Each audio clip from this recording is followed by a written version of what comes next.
In this video, I'm going to go over the difference between successful Amazon sellers and non-successful Amazon sellers. And it's very simple. Successful Amazon sellers send good inventory to Amazon. Their inventory is not loaded with duds.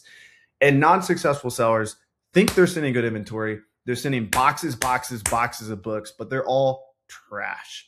They're not going to make them money. They're high sales rank, which means slow selling books, and they're low profit.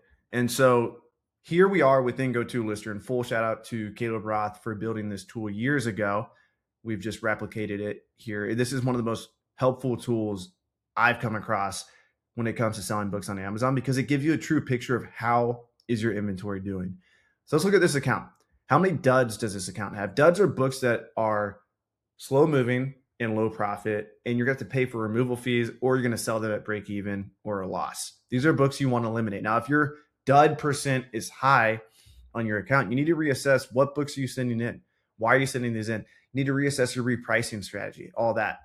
So here's a quick graph. You can see all the red dots are dud books. You can see down here, we have sales rank. So these are books that are over 2 million sales rank, under $15, right? And so, and just be careful when you guys zoom in and zoom out on that. You can zoom in and zoom out here, but I'm using a Mac, so it tries to zoom in as I'm scrolling down. Then on the left side of 2 million rank, and even over here, those orange dots, all of those are good books. Why are they good books? Well, the orange dots are high rank, they're slow movers, but they're going to make you a lot of profit. They still have meat on the bone. We have this $82 book here. We have this $102 book here. We have this $64 book here.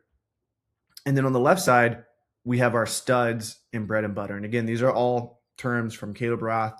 He came up with, well, duds is a universal term in the book selling community, but bread and butter and studs, that all credit to him for that. But this is really what's going to make you most of your money here. And these long tail books, they're going to make you money too, right? And so you can assess your inventory and see, this is like going to be realistic of how much money you're actually going to make with the books you have at Amazon. Like, this is going to give you the truth. If you have a lot of studs, a lot of bread and butter, a few long tail, good. If you have a lot of duds, bad. And what can we do to fix this? We can look at our triggers. We can stop sending in books that are high rank. Let's say that 1.5 million ranked book that's only $15. You're seeing the app on the phones telling you $7 profit. You're all excited. Might not want to send it because it might drop to $14 and it might never sell. Now on the flip side, a $15 book that's 100,000 sales rank, it's going to be gone tomorrow. It's a fast selling book. So you want to send more of those books, more of the studs, more of the bread and butter, and even a lot of long tail. Just because you scan a book that's 5 million rank in a library sale, you're scanning the Jewish set section, you come across a 5 million rank Jewish set that's $2,000. I sold a Jewish set for $2,000 one time. That's a book you want to send in, because paying $100 for it or whatever you're paying for at the library, I was paying $100 for that Jewish set. That's a bad example. Most of the time you're paying $1, $2, or $3, and the book's going to sell for, let's just say $100. Is it worth buying 10 books that have a 90% chance of not selling, but one's going to sell, if all of them are at $100? Absolutely, because that one book that sells is going to bring you $90 in, and the 9 that don't are going to lose you, what, $18? Add buy cost, $30. So you're getting $90, 10% of the long tail are selling. And don't expect all these long tail to sell. You just want your inventory to be filled with these higher priced books here, right? Now we could zoom in even more and we could get a better picture of what's going on with the studs and the bread and butter down here. Let me zoom over. This is a brand new feature, so forgive me for not being the best at maneuvering this. Let's get in here. Boom. Now we can really see the sales rank. So you can see there's a lot of really fast moving, high priced books. These are the studs here. And then you can see over here, or our duds are gone now. Now we're in stud and bread and butter territory. There we go. Now we can really get the higher up the dot is, the higher the average sales price. So for your long tail, you want to see those really floating up as high as possible. And then for